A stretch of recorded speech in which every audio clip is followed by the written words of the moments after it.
Lordships, kindly, both the commercials appeal, my lord, I have filed an application for withdrawal of the amount. They have deposited 50% of the amount. It is a respondent's petition, my lord. Lordship, tax matters, two tax matters, your lordship. Two tax matter, income tax matters, your lordship. Memo for your lordship. Yes, 1 minute, please. Just one.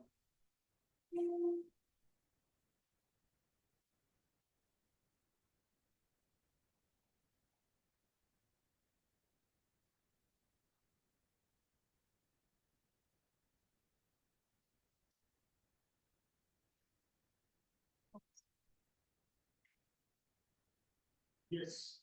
Of 2023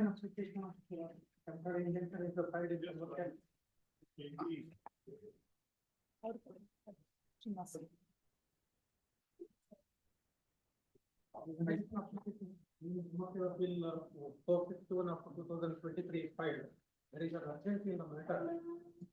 Matter may take this person for hearing on application on 25th November.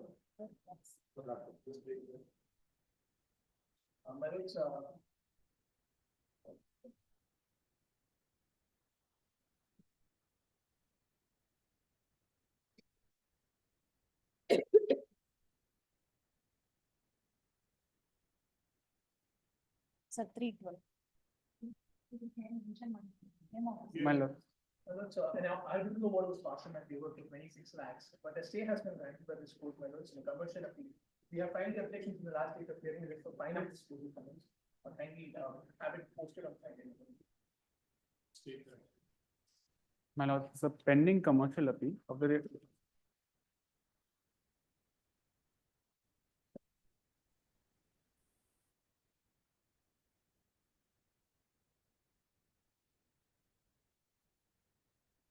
my lord, it's Sir, 312. Yes. my lord, the pending commercial appeal, my lords, of the year 2022. The urgency, my lords, is that it's an arbitral award in our favor for the year 2018, my lords. Since then, my lords, there is a judgment of the Honorable Commercial Court, which has set aside the award on grounds where, my lords, reappreciated the findings of the arbitral tribunal. My lords, any date convenient to this Honorable Court.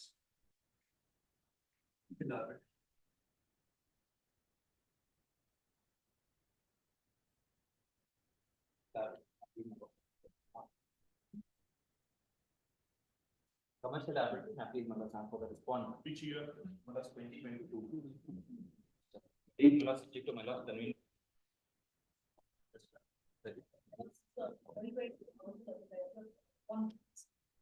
Which year? 23. Yes, sir.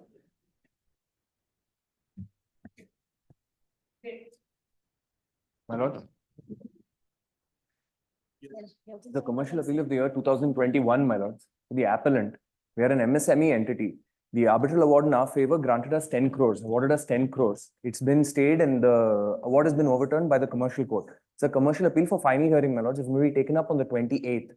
Other side has been served. Yes, ma'am. 21. We served the other side, my lord. It may be taken up on the 28th.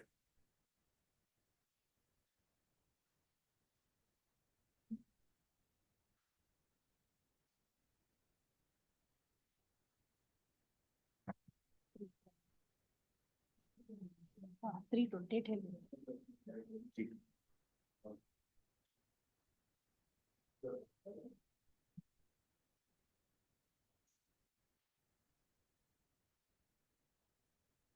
Four 12.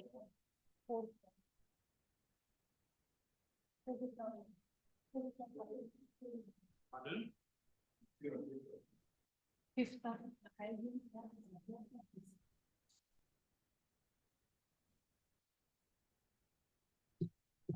Yes. For adjournments, page number 3. Your Lordship, serial number 2. Yes. Your Lordship, it can be posted after 3 weeks, Your Lordship. We have to file a written submission in this. Which matter, ma'am? Serial number 2, Your Lordship. Serial number? 2. For the appellant's matter. We are presenting for the respondent, Your Lordship. Written submissions be filed within 6 weeks. Much obliged, Your Lordship. Just give the dates. 6 weeks. 6/1/25. Much obliged, Your Lordship.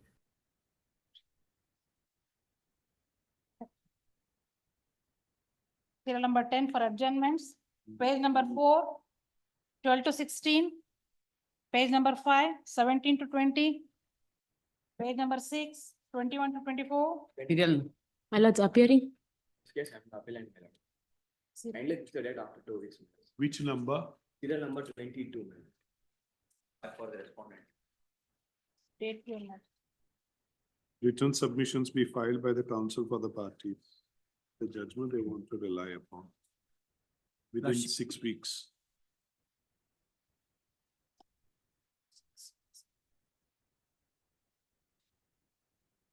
January 20th. My lords, serial number 21. Two, my lords.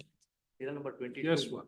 He submitted. Ajay, you are there? Yes, I am the respondent in this case, my lords. Yes. Written submission, my lord, oral argument also is very much required, my lord. So many documents I am showing before this court, my lord. Adjournment is, I have no objection, my No, lord. we have called for written submissions. Yes, please, my lord. You have any objection? No, no, my lord. No. That's what we Please. said. Please, please, my lords. Much My obliged. lords, serial number 21, my lords. I'm for the appellants, my lords.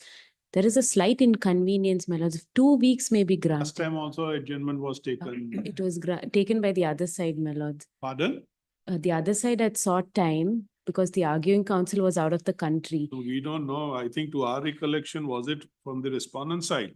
That's right, my lords. One day you, one day he. My lords, there's a slight inconvenience, 2 Okay. weeks may be The granted. request of the counsel for the appellant. I'll inform the other side. Appellant, no? That's right, my lords. Okay. Lordship, serial number 6/1/25. 28. 1 minute, please.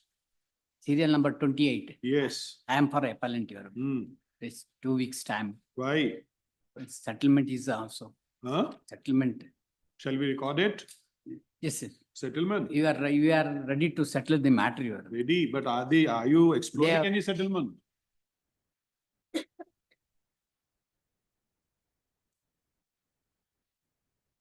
Just say that. Who is the other side? Dinesh, Dinesh I also informed this junior here. At the request of counsel for the appellant, re-notify. 15/1/25. Come and call the list. Serial number 1. Yes, Serial number 1. I'm asking for the appellate. yes. Pray for 2 days time in this matter. Pray for 2 days matter. Why? Last occasion also, I submitted, my senior is not keeping well. Today, You argue.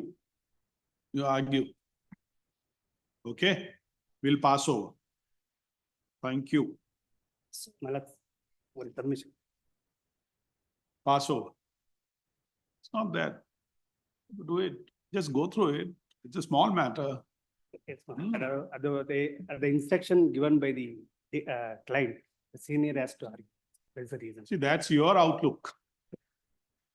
How would you do it? And this is a date given matter. Yes, ma'am. That's right. And we only give only for that purpose to ensure it that at least it will be argued on the next day. Can you tomorrow, ma'am? Very good. Tomorrow. Yes. The request of counsel for the appellant re-notify tomorrow. 21/11. Malak, the non-filing of Okala, it is there. Get your wakalat. It's you have to file wakalat. No, it's already filed. There is a memo of appearance, serial number 204. There is a name, Mr. Surendra Tamuchet, Ma'am, just check wakalat there. In memo this, of appearance.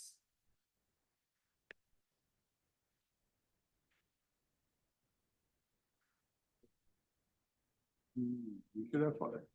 You have filed wakalat, no? Previously, One Mr. Hem Kumar has filed this. M. Kumar, Surendra Tamuchet and Sridhar Murthy Malak. Yes. But why don't you file wakalat? Previously, they are accepting only memo of appearance, Malak. That's the reason they have put it. Get your wakalat tomorrow. Yes, ma'am. Okay? Yes, ma'am. Tomorrow. Serial number 2 urgent. Serial number 3, Shri Ramchandra Desu. Yes, ma'am, where is the council? Serial number 3, What have they given you that reminder, the balance amount? No, my lord, they have not given. I have the records also to show that I have paid the EMI to the interest to the bank. Pass over. Please.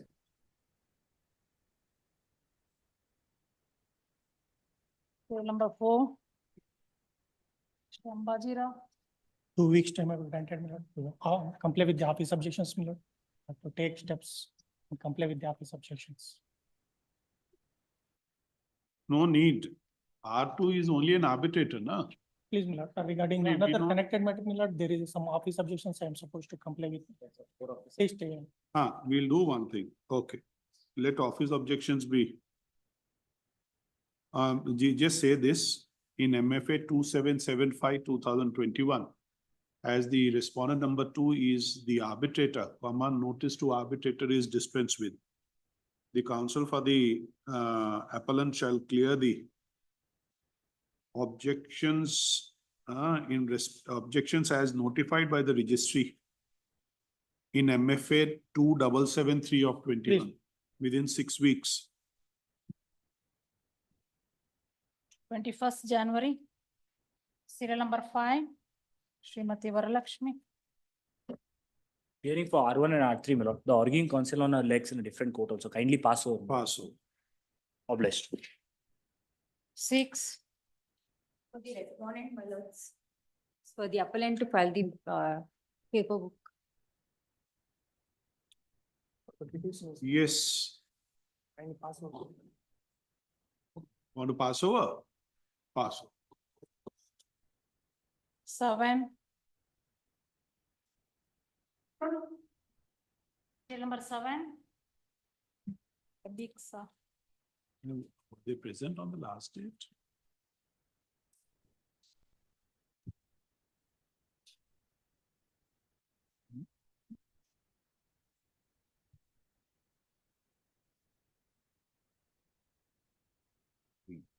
Just show us the sheet. This is this. Another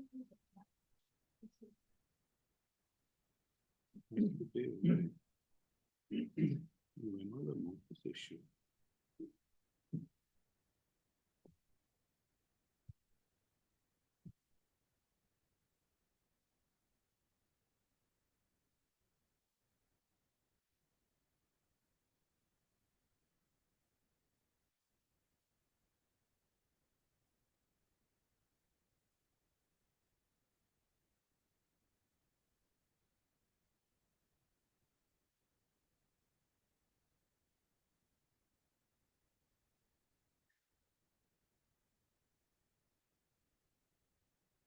The notice of.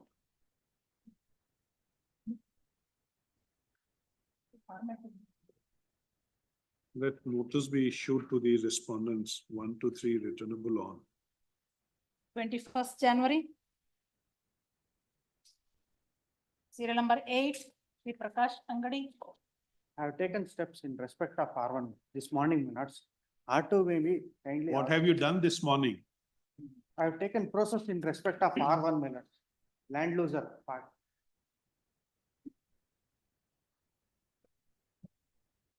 And R2 may be ordered for take notice.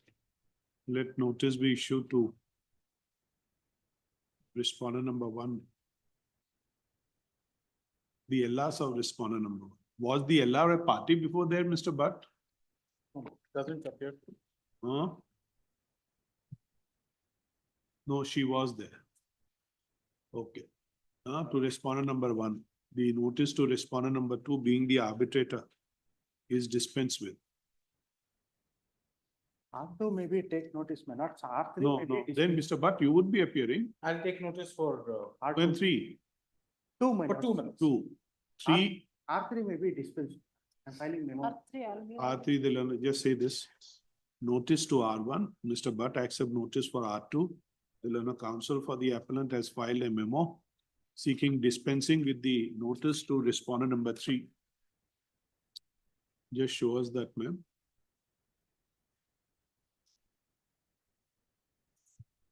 Noting the, Before the Acha, district just- judge, just say the this. LR was a party.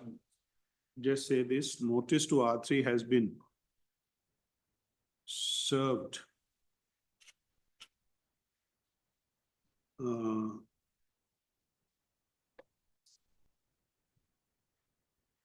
This-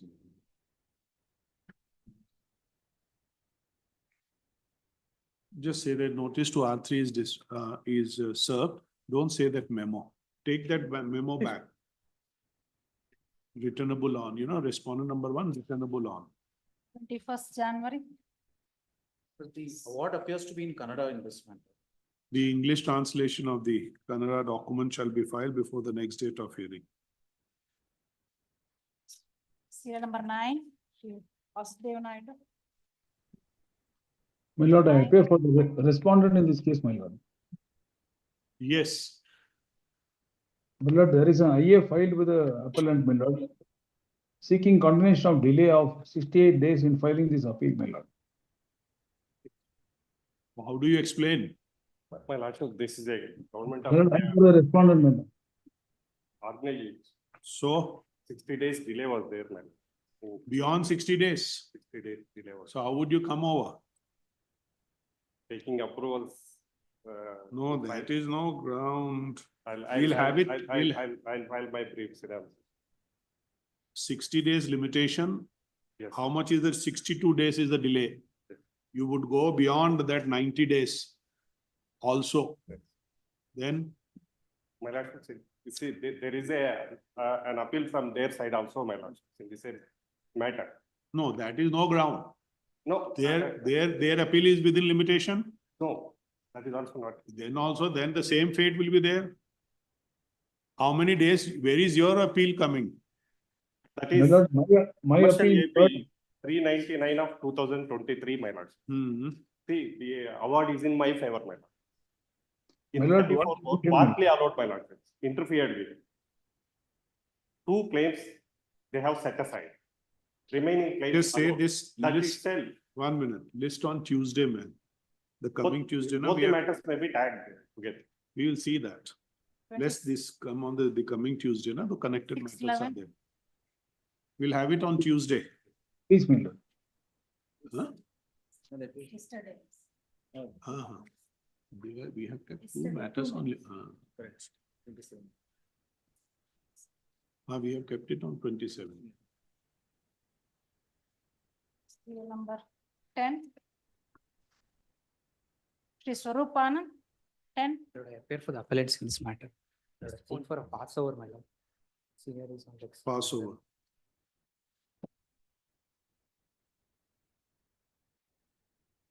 Eleven, the Hanmanta Reddy, 11. Respond. Appearing for the appellant. Yes.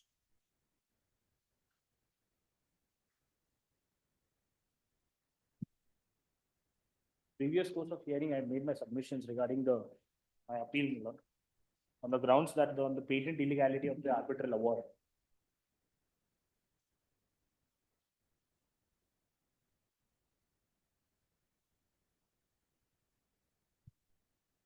Now, the arbitral award was without any reasoning, and that the lordships can come to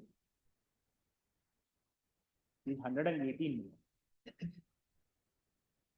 of the arbitral award. Hmm.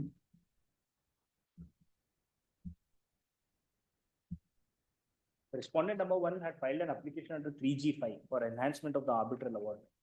Now, the arbitrator, in his observations, has taken into consideration that the appellant has demarcated and determined the compensation in accordance with the provisions of the National Highways Act. That has been clearly laid down by the arbitrator. But yet, without any reasoning, there has been an enhancement in the award compensation.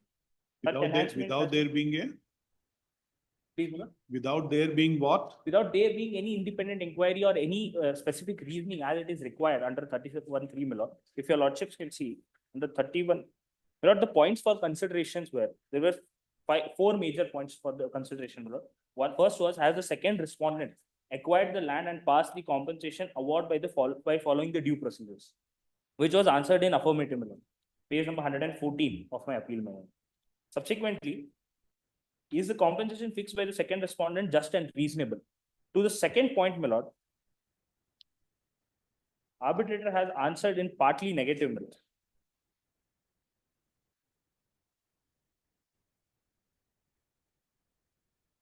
How much was awarded by the land acquisition officer? It was acquired for 1,112 square meters, my lord, but the amount was determined in terms of, if your lordship may see, the enhancement for compensation of 516 square meters, my lord, for the wetland was 223 per square meters. That is 1,12,000 determined by percent, determined by the SLO, my lord. Then subsequently, it was enhanced. Para 6 of my appeal memo. Page number 6, para 6. If I may read. How much was given by the land acquisition officer? Please. 223 rupees per square meter. 223 rupees per square meter. Please, ma'am.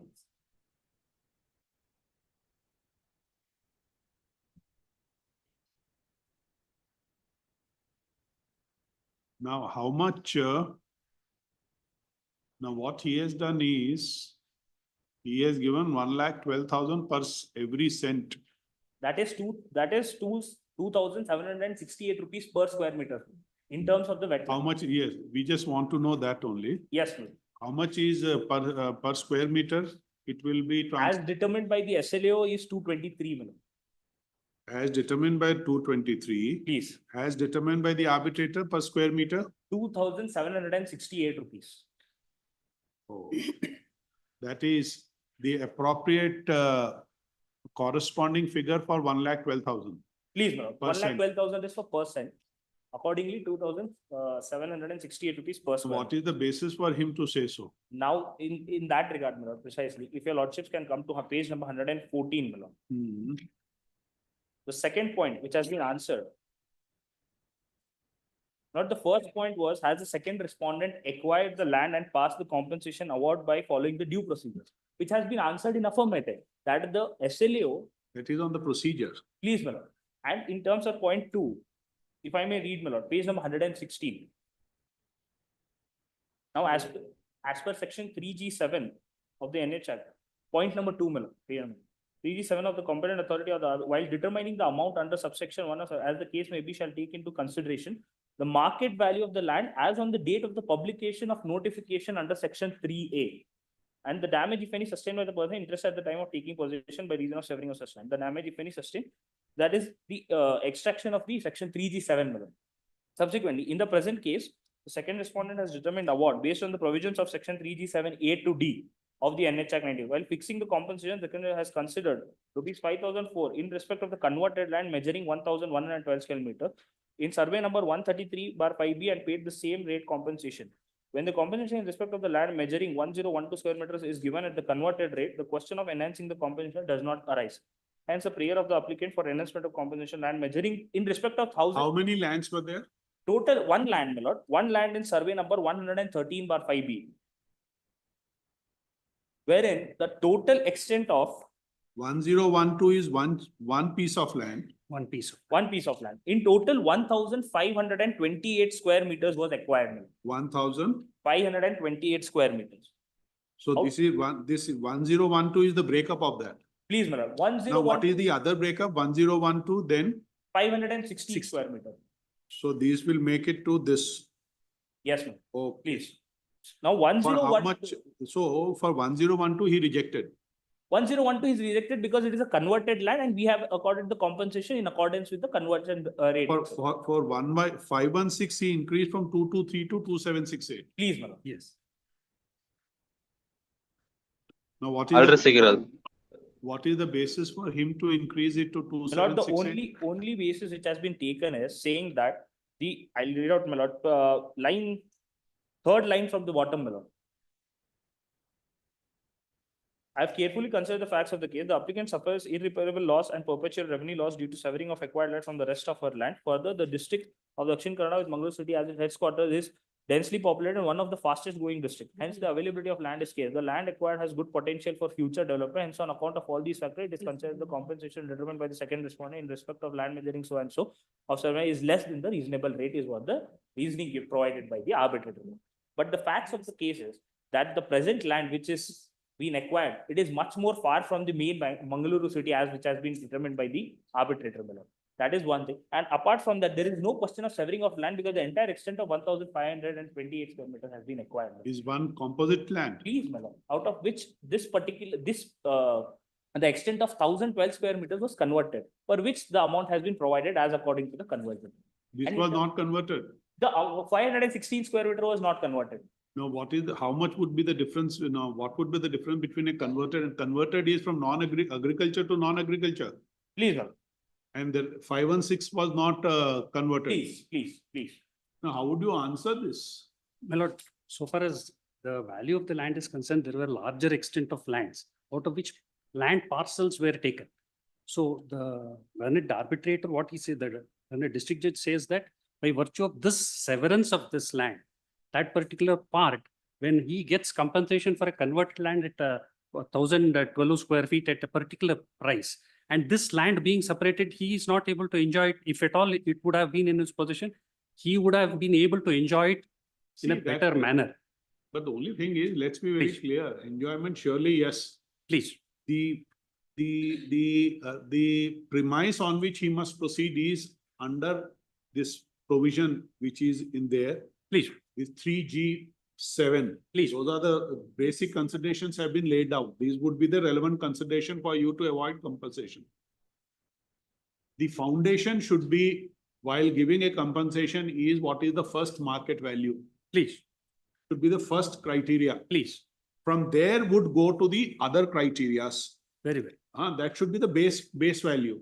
So for that, he must have some material to say that based on this material, I come to a conclusion, the market value is this. And these are the documents in support of that. The next point, he considers that. Show us. The applicant in her application stated that the value of the acquired land is more than rupees 4 lakh%. But the applicant has not produced any documentary evidence is what he says. The basis on which the rate of rupees % is claimed is also not known. Now, this is what has been stated by the learned arbitrator. But coming to the fair compensation also, my lord, he assesses that by virtue of this severance of this land from the main part of the land, this particular part, the rest of the part won't be able to be enjoyed. That is the reasoning what is given, my lord. But still, see, that would be an additional point. Please. First, in any case, is the market value. Please. And these are the other relevant factors which he may look into it to enhance over and above the market value. Please. Okay. But he doesn't determine the market value, but take these considerations to increase it from 223 to 2768. Yes. It should be the base, the initial point is this is the market value. Let's assume 100 rupees, hypothetically. 100 rupees is the basic. Now these 100, in any case, he will get it. The other relevant factors under 3G7 are severance, are that the hardship which will cause to him. Please. Because of the severance of all these things. Please. For these factors, I will give extra another 100 rupees. So it will be 200 as a compensation. What he has done is he is equated to the other part for what it was. Exactly. He does those which they cannot be any fixed parameters, how to determine that. Obviously, when a land is being taken, there would be a case of hardship. Please. It would be a case of hardship. Yes. But to translate that hardship into monetary would be a very difficult proposition. My respectful submission is by virtue of the severance of that particular land, and that is already acquired. This part, however, is not available. So he has equated these two parts, saying that if at all it would have been a conjoint part, I mean, it would have been a part and parcel, and I would have converted the land as well.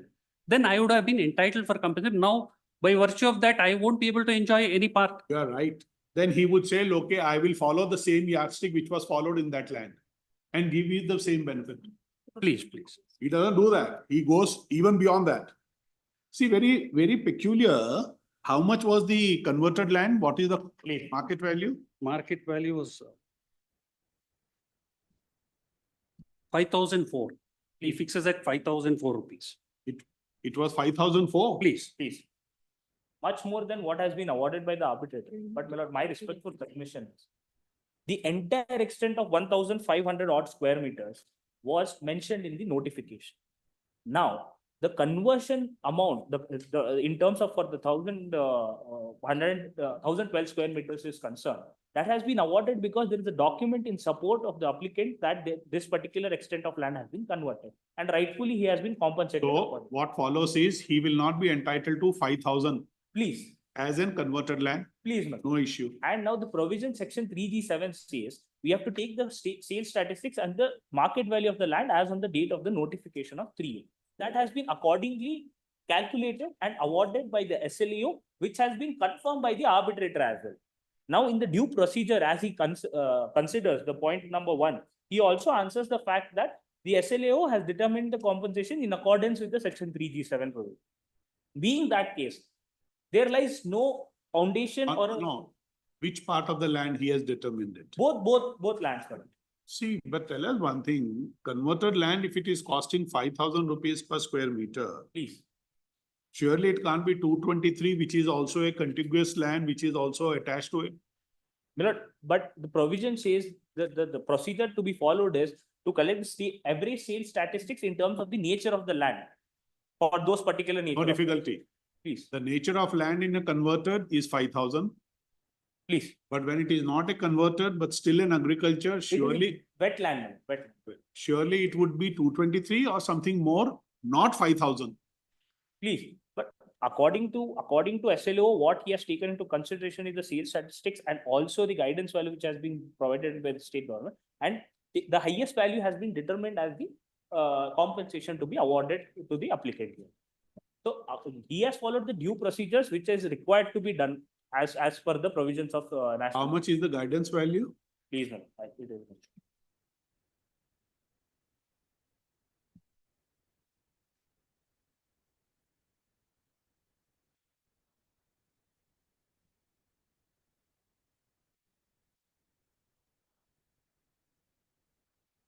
So the same has been not been mentioned in my appeal memo, but.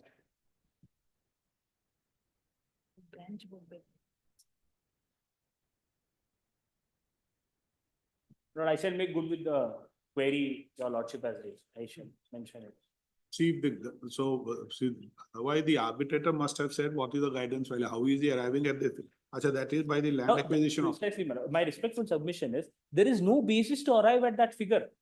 There has been no independent inquiry, nor has been let down a reasoning. Now, 31(3) makes it a mandatory provision for the arbitrator to give a specific reasoning as to why and what has he arrived at. How has he arrived at it? See, this conclusion he arrives at not on the basis of market value, on the basis of severance of the land and the hardship cost to the individual. And the value, the position of that particular land where it is situated. That can't be any basis to arrive at a particular numerical figure saying that this can be. I just out of hat.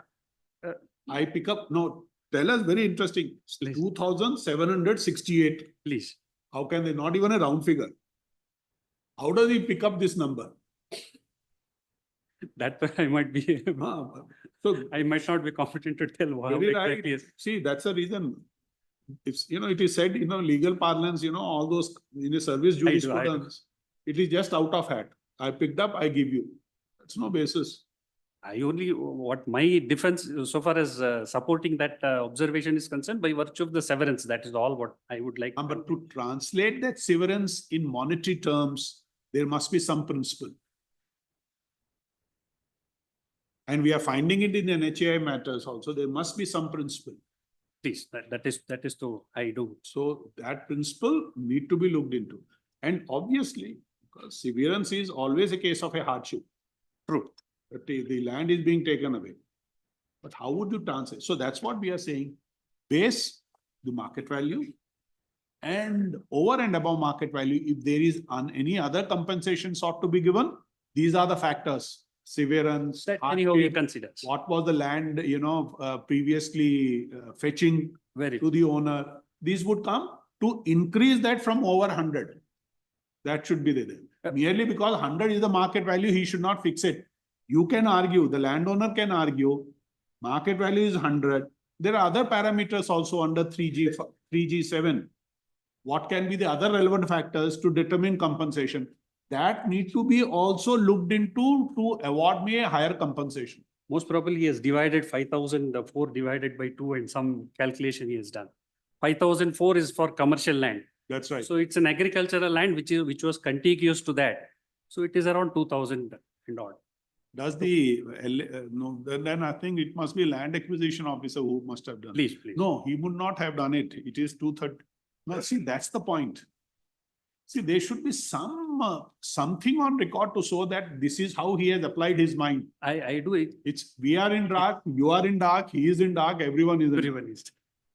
I do consider, so far as his observation, I don't see any findings as far as how he has arrived at. Only thing is we are made to assume what exactly might be the. But what do you say? I was able to read the judgment of the 34 court, my lords. I have not been served by my learned friend with a copy of the appeal memo. But discussion seems to be that the arbitral award is bereft of reasons. What happens, my lord, is that the deputy commissioners have some intrinsic knowledge of the valuation, etc., location of the land. And if that does not in the right cases reflect in the arbitral award, it creates a difficulty, my lord. Which actually doesn't reflect. And we have seen not only in this case, in every case. Quite a few cases, my lord. Usually that's the observation we are making out of it. Must say so. See, there is justification, there is something. There are rights and liabilities which gets accrued to both the parties, maybe them or maybe him. So there must be some application of mind. What happens, my lord, that part of the district, the deputy commissioner is the chairman of the committee who values the properties there. Oh, he The must be having an idea. Yes. So that's that intrinsic knowledge creates a, I wouldn't call it a factual bias, but some sort of a intrinsic leaning. He would be still within rights, saying that this land has been valued as such. It has to reflect, my lords. It has to. It has to reflect. It would be good for him that he is justifying his order in a better way. It's a judicial function, which, and he should follow the rigor of the judicial function. I don't think there's a doubt there. That was what was argued before the apex court in that Hakim's case also, my lord, saying that once again it goes to the bureaucracy, where the bureaucracy is the person who is sitting there. And they are made to determine and quasi-judicial powers which are vested with them. See, none of the awards we are finding this. None of the awards there is something. They just pick up number. Actually, we get that impression. What you said is they may have some knowledge about the land. But for us to look into it, we will just say he has just picked up some figures and say this is the thing. There must be some basis. So much so that if there is some modicum of reasoning, then people are able to clutch onto this and say, and build on that. But in this case, there doesn't appear to be even that. Yes. What do you want now? My humble submission is to further set aside of the arbitral award. We have sought for the same. Because again, the public exchequer will be put to undue burden. And also in respect of the converted land. One thing, why not, suppose if the landowner is entitled to a particular reasonable compensation, why not? To say that then it would be 2 to 3. See what you are saying, the consequence is it is 2 to 3 rupees. Please. Can you in at least nowadays expect that 2 to 3 square meter would be a land value? But the award was passed in 2015, my lord, and 3 Maybe, you're right. Please, Maybe please, on please. the date of the notification, we have to see. Please. What is the date of notification? Date of notification is, my lord, 2014. 14 months. See, that's another thing, Mr. Bhatt. He may have an idea what is the land value today while he is determining it. But did he have the knowledge of the value of the land on the date when the notification was issued? He has considered it. at point number 1, there is the second respondent after verification of the records has passed award, determining the amount of compensation to be paid. That is the internal page 6, my lords, of the last para on that page, considering point number 1. By taking into consideration of the average 3 years sale statistics of lands and guidance value of the land surrounding the land acquired as on the date of specified notification. My lords. Page number 115, last para is what my learned friend is reading. Internal page 6 of the award. Last paragraph.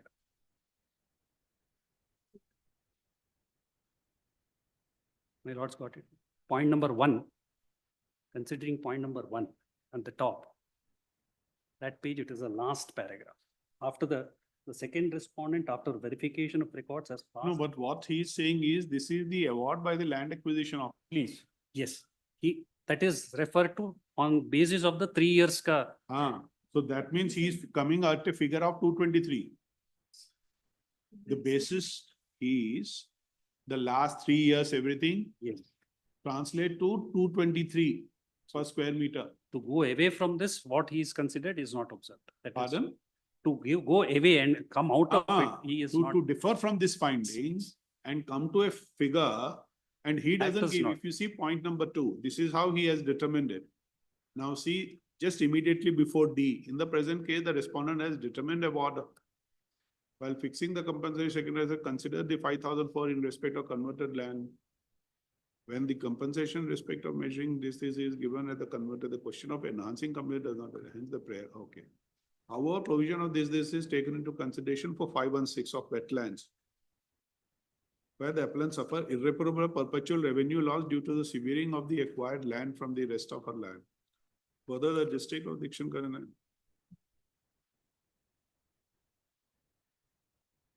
One more humble submission, my lord. Point number 4. Point number 4, my lord, the last para, wherein 40% of the compensation awarded in respect of the converted land was deducted for as the developmental charges. That is, the land was mere just converted and no development was done. And such deduction was done by the SLA, for which the arbitrator has told that no such deduction can be taken or done by the SLAO, taking into consideration the provisions of the National Highways Act and RFCT LAR. So a detailed reasoning has been provided by the arbitrator in respect of the land. By virtue of the same, we have not challenged the same in terms of this memorandum of appeal, and we have accepted such reasoning, and we are giving the compensation in respect of the 40% which had been deducted. Your only challenge is only to the extent of 516. 5 and 6. Please, ma'am.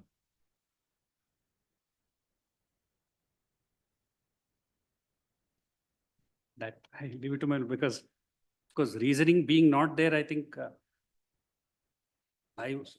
my respectful submission would be to send it back to the deputy so far as this aspect is concerned, to give a finding by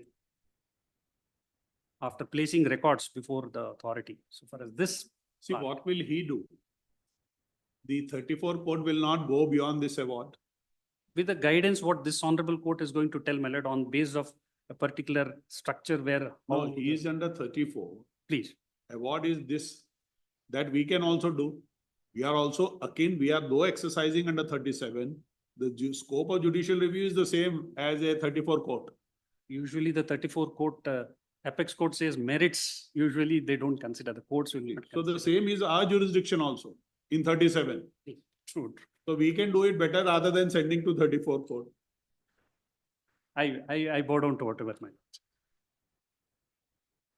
Now, what my learned friend is saying is to remand back to the arbitrator, probably to. No. See, one thing is the law is well settled. Please. Arbitrator has given a remand, there is no question of remand. Please. Set aside, leave it at the parties to work it out. Please, ma'am. How do they work it out? We don't know. Please. This is the law. No remand. This is not a civil suit. True. On this appeal, everything. Well. That is. Set aside this. We'll set aside this.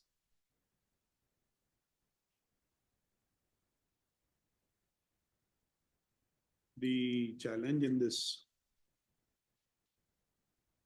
appeal filed under section 37 of the Petition and Conciliation Act 1996 is to an order dated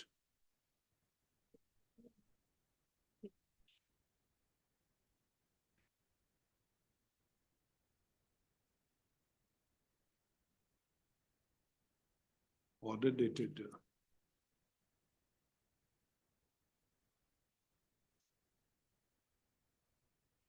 of 4921 in arbitration suit number 133 of 2019, passed by the 4 additional district judge D.K. Mangalore bracket trial court, whereby the trial court has dismissed the challenge of the National Highways Authority of India, NHAI, challenging the award dated. What is the award dated? 4/9/2021. Award dated 4/9/21, passed by the learned arbitrator. Award is 37/2019. 37/2019. 37/2019, passed by the learned arbitrator. Thereby dismissing the same. The submission of learned counsel for the appellant is that the plaintiff, that is the NHAI, was entrusted with the work of building, widening of National Highway 17, for which purpose lands were acquired by way of preliminary notification under Section 3, capital A, bracket 1 of the National Highways Act 1956, Act of 1956. In the village Talapadi, in the Talapadi and other villages. Good stuff. The notification was issued on 21/5/2014.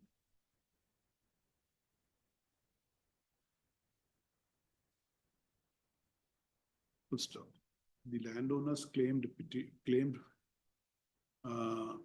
petitions with the competent authority. The competent authority, he gives 90,000. The LAO, page 15. How would you say 223 per square meter?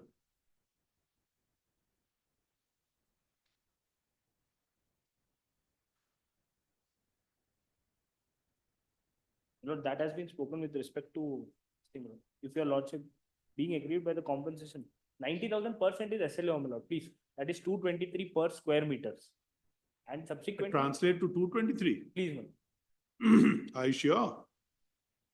See, the difference is 22,000 between 90,000 and 1,12,000. Please.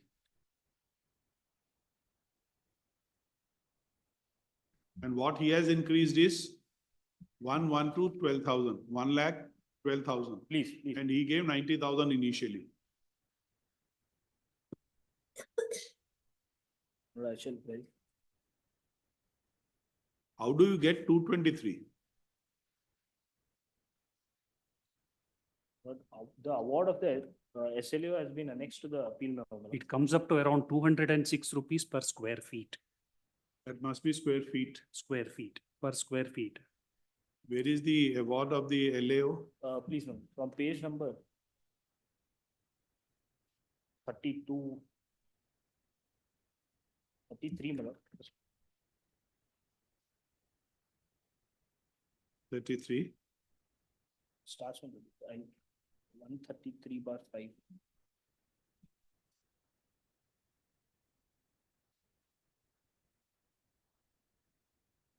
My lord, page number 92, my lord. Yeah. Page number 92. No, there is something at page number 34 you would see. Page number 34, the award starts, my lord, 33.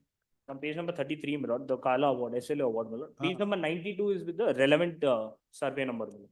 92. 92.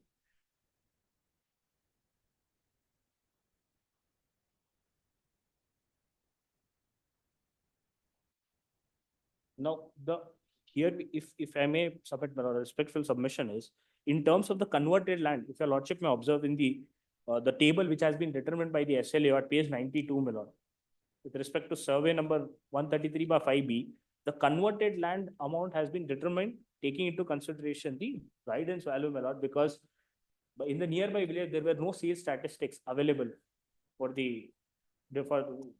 for to determine the compensation, take into consideration the average sales. It can be.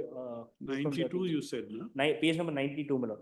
This is survey number 133/5B. 5B. 5B, please. Acha.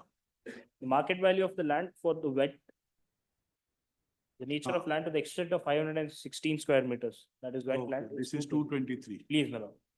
The And, market value as the guidance value as per which has been taken in consideration is 177. The highest value has been considered. But how much if you convert it into cent per cent? It's 436 square feet. 1 cent is equal to 436 square feet. 436 square feet. Please, 436. 1 cent. Please. Okay. 436.5. Square meters or feet? Square feet. And it should be divided by 4. Square meters, it is 223. No, we want to know how do we get this 2768? 2768 is for the conversion from the SLO, where that is 1,12,000% to 2768 square meters, which has been taken into consideration by the arbitrator itself. That's how you have converted it. 1,12,000. You converted per square meters.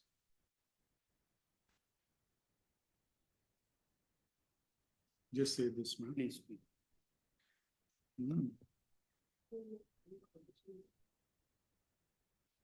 Competent authority. 1,12,000 has been converted to the square meters, what it is. Okay. The SLAO has determined the rate of the land as 223 square meters, rupees 223 per square meter. Per square meter. To the extent of 516 of the wet nature. To the extent of square meter. We'll just say that, full stop. The total land of the respondent number 1 acquired was 1528 square meters. Please. Out of which an area of 1012 square meters was a converted land. Please. Full stop. It may be stated and 51 square meters. 516 square meters. 516 square meters was an unconverted land. It was a wet. Was a wetland. Wet. Was a wetland. Suffice to state that the challenge in respect of converted land, there is no challenge in respect of converted land, in respect of the compensation given for converted land. So the challenge is only to the extent of the compensation granted in respect of wetlands. The submission of learned counsel for the appellant is as against the compensation of 223 rupees 223 per square meter awarded by the LAO. The arbitrator has increased the same to 2768 per square meters. Full stop. This, according to him, is without any reasoning. In respect of this submission, he has drawn our attention to page 114 of the paper book. 116 of the paper book. Wherein the learned arbitrator under point 2 has stated as under. Just say, ma'am, pages 116 and 117. As under. Full stop. According to him, the only reasoning given by the learned arbitrator is that the respondent number 1 has suffered irreparable loss, and there would be also perpetual revenue loss due to severing of the acquired land from rest of her land. Full stop. Further, the district of Dakshina Kannada with Mangaluru city as its headquarters is densely populated and one of the fastest growing district. Hence, the availability of land is scarce. And as such, the respondent number 1 is entitled to the compensation at 2768 per square meter. First up, according to the learned counsel for the appellant, comma, the conclusion drawn by the learned arbitrator of perpetual revenue loss, and the availability of, and the Mangaluru as a fastest growing district and the availability of land is scarce, comma, has to be translated in monetary terms on the basis of some guiding principles. Full stop. It is only guiding principle. No such principles have been laid down nor considered by the learned arbitrator before coming to such a conclusion. Full stop. He states that since this being the only challenge to the award of the learned arbitrator, comma, which the trial court has failed to appreciate, comma, it is a fit case where the award of the learned arbitrator need to be set aside. Stop. On the other hand, learned counsel for the respondent number 1 would, by conceding to the fact that the amount determined by the learned arbitrator is primarily for the reasons stated above, that is the district of Dakshin Kannada with Mangaluru city at its headquarters is densely populated and is the fastest growing district, and the availability of land is scarce. In other words, he do state that the learned arbitrator has not determined the market value based on certain relevant consideration, like sale deeds availability of the adjacent land for the learned arbitrator to come to a conclusion that the land at the relevant point of time, the cost of the land at the relevant time of the notification, that is in the year 2014, was 2768 per square meter. If that be so, full stop. Square meter, full stop. Full stop. Still, he states that in the facts of this case, comma, no interference is called for with the impugned order as well as the award rendered by the learned arbitrator. Full stop. Mr. But you don't have anything to say on this. I'm here to assist your lordship, sir. I'm not contesting. So having heard the learned counsel for the parties, comma, we agree with the submission made by the learned counsel for the petitioner, appellant. This we say for the reason that section 3G7 laid down the relevant consideration which need to be taken into consideration for determining the compensation. One of the parameters is the concerned authority, while granting compensation, has to determine the market value of the land. Concedingly, the market value of the land has not been determined by the learned arbitrator. He only on the basis of the factors which we have reproduced above has increased the compensation from 223 to 2768 per square meter. Per square meter, almost would be more than 100 times, which is almost more than 100 times. 100 times, and that too more than 100 times. Just say this first. The submission of the learned counsel for the party, learned counsel for the appellant, that the learned arbitrator has upheld the compensation granted by the LAO for the converted lands, wherein he has determined the same as rupees 5,004 per square meter. Please. The same was on the basis of the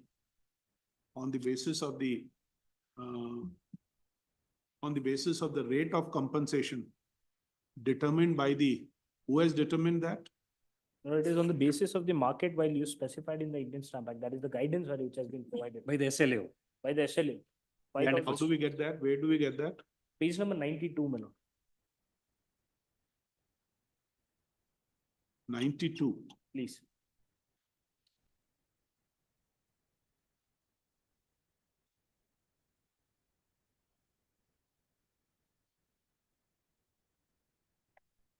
Yes.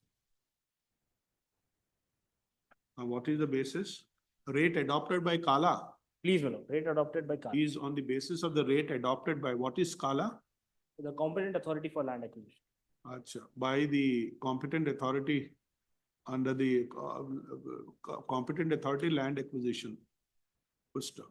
And the present and the said conclusion of the learned arbitrator has been upheld by the learned trial court. In any case, we agree with his submission. The said rate could not have been the basis or was not the basis for the learned arbitrator to grant an amount of 2768 per square meter in favor of the respondent. Good stuff. In the absence, the award being bereft of merits, comma, the sole factors which resulted in increase of the compensation from 223 to 2768 is totally untenable. Is totally untenable. Full stop. Accordingly, we also find that the learned trial court has not considered the aspect in the manner we have done. This court has done more particularly when the market value was not determined by the learned arbitrator. Full stop. No doubt, the scope of judicial review under Section 34 is very limited. Surely, any conclusion of the learned arbitrator, which is a perverse finding, comma, is liable to be interfered with. Full stop. It is as we have already held, the conclusion arrived at by the learned arbitrator is without it. Yes, yes. One submission my submission is it may be remanded also is one of the bone of contention based on the judgment of Apex Court, my lord. Remand where? To the Deputy Commissioner. See, that we can't do. You want Deputy Commissioner? The arbitrator. We will set aside. It has to be set Apex Court aside. says it could be done. Sure. Yeah, pass. Was it under 34? 34 minutes. His Lordship Justice Bopanna was the author of this judgment. Yeah. Sorry, not that one. I think this one. Which paragraph? One mistake. Oh, this is in the context of National Highway. National Highway, P. Nagaraju and one mistake. Which paragraph? At the final order, my lords. Final order. Where the lordships find that the orders passed is not correct. The award made was not correct and not in accordance with law. Has remanded the matter to the Deputy Commissioner Arbitrator. I think that's Hakim, not Hakim, Nagaraju. Achha, this is Nagaraju. Please. Okay, which paragraph? That's the last final finding, my lords. Observing, saying that there is application of a wrong circular for determining the value of the properties. The Honorable Apex Court remands the matter back to the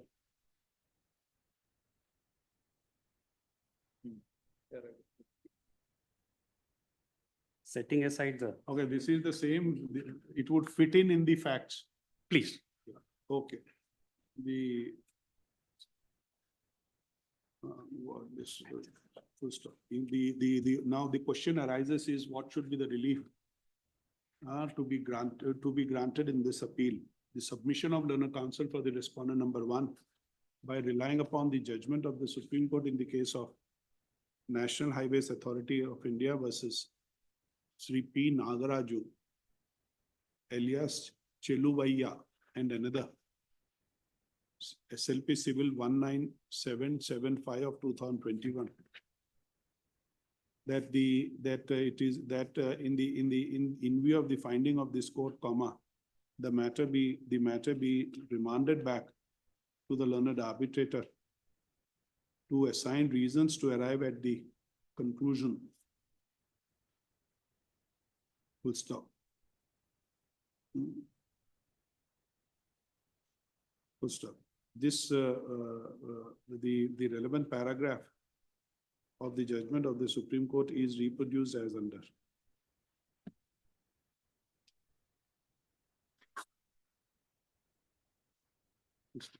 Noting this said submission, we deem it appropriate to remand the matter back to the learned arbitrator, who shall decide the claim made by the respondent number 1, seeking enhancement of the compensation over and above granted by the SLAO by assigning reasons and taking into consideration the parameters which have been laid down under the provisions of 3G7 of the Act of 1956. Full stop. It goes without saying that the learned arbitrator shall decide the same in accordance with law. Full stop.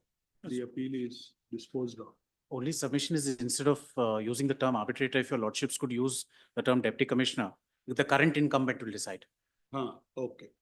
Okay. Deputy Commissioner oblique, what do you say? Do you say that Arbitrator. He is the arbitrator, my lord, pursuant to a notification by the central government. Deputy Commissioner and arbitrator, which place? Mangalore. Dakshin Kannada. Dakshina Kannada district, Mangalore. Dakshin Kannada district, Mangalore. Lord, my humble submission is not always the deputy commissioner is the learned arbitrator. So we say only Deputy Commissioner. Learned arbitrator is as per the section. See, the Supreme Court judgment says Deputy Commissioner and arbitrator. Please, ma'am. So we say Deputy Commissioner and arbitrator, Dakshin Kannada district, Mangalore. Very okay. Thank you. Please. Obliged. Just give it to me in my chamber. Next. Great. 12, serial number 12. 39. The seek for yes accommodation or inadvertence. I think they have got the wrong file. Who moved the CH? Tell us. Lordships. Page 54, my lords. My simple submission, the award. You see, what do you want? Yes accommodation. Got the wrong file. That's why tomorrow my lord will do. Release tomorrow. Yes. At the request of the counsel for the appellant, re-enlist tomorrow. 2111. Sorry for the 13. interruption. One humble submission. A time frame may be fixed. Your lordship can take the time frame to up. Release. Is the statute. Much is done, Mr. Butt. How long it takes? My lord, there's a statutory time frame, my lords. The act says 1 year from completion of pleadings. I'd leave it to your lordships if there's any anxiety, but there's a statutory time frame. Make a request to the arbitrator. Please, but the only apprehension is time frame for them to file an application. Once it's remanded back, but they will have to file an application again. No, that application is already there. No? Please, ma'am. If the same number. It's only a continuity of please, that. Please. Obliged, ma'am. Obliged. Yes, ma'am. 13. Thank you for the respondent. Appellant in this case, my lord. Lords, this is in. Ma'am, what remains in this? This is section 9. Have you invoked the arbitration? Yes, no. You have invoked arbitration. No, not it, because we Should have done it. They are not interested to appointment of arbitrator, my Who is not interested? respondents. You should file section 11. 11, but in the meanwhile, they will alienate the property. That is my problem. See, that's Because I right. have- One, let's be very clear. You would not wait. You have section 9 to your recourse. Yes, ma'am. Now, section 9 was your rejected. You should have invoked the arbitration. If they are not agreeing, file 11 and get an arbitrator appointed. In the meanwhile, they are making attempt We to know- alienate the property. my Tell lord. us, when That- did you file this? And Because we have parted with a substantial amount in their favor, 75 lakhs we paid. Only 30 lakhs is the balance amount. Ma'am, simple. Yes, When ma'am. did you file section 9 initially? Yeah. Section 9, it was filed in on 4/12/2014. Where are we today? 10 years down the line. Yes, but the problem, mistake committed by the learned judge was, my lord, I have not, the holding that the original documents were not produced. In fact, learned judge himself on 15/12/2024, 14, ordered to keep the original documents in safe custody. If you have That is the mistake committed by the non-application of mine, my lord. to whatever may be the right. But you should have invoked arbitration for 10 years also, you have not done it. On 9/9/2015, we issued notice, my lord, that I have produced before this honorable court. Very good. On 9/10/2015, they issued reply saying that they denied the transaction. At one breath, what they say is, so they obtained, the sale deed was, the agreement was obtained by coercion and threat. Another breath, what they say is it was a loan transaction. They affix their So, you signatures on should have blank- simply, once they have rejected, they have said, so no arbitrator, you should have filed section 11 Yes, now. and seek an appointment of arbitrator, not section 9. Section 9 is not the remedy.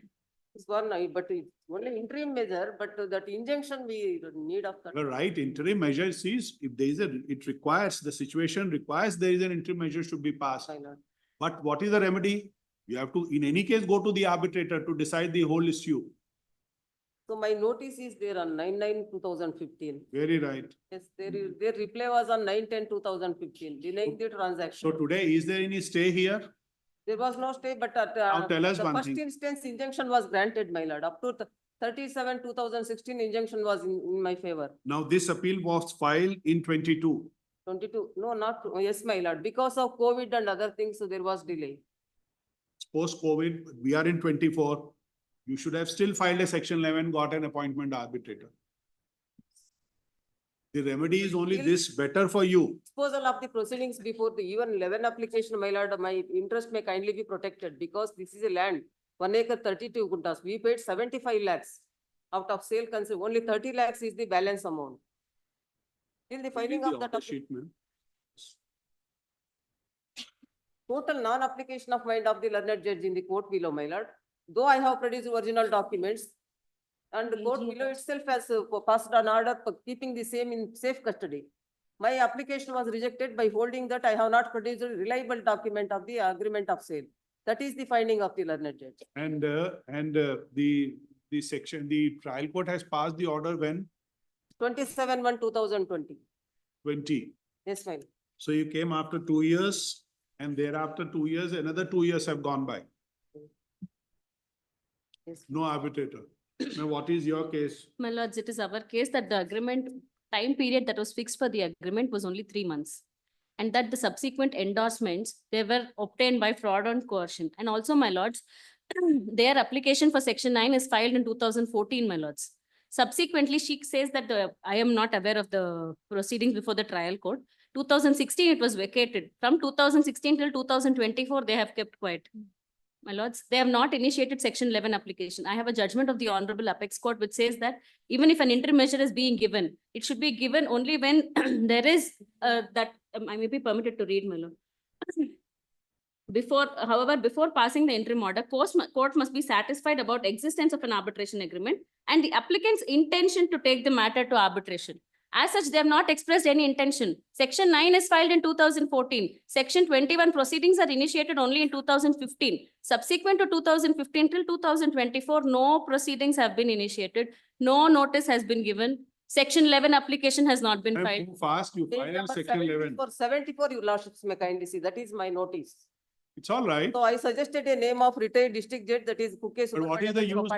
You don't file section 11 when they don't agree with you. No, my lord, because we issued notice, they given reply as per 9/10/2015. Thereafter, there was because he is a senior citizen, all those things were there, but injunction is concerned, there is a threat for us. But time is not the essence of contract because May there not is a be. provision in the agreement What to is the extend the position time. of the land? My lords, frankly, my clients are also not in touch with me, my lords. As on date, the land must be there.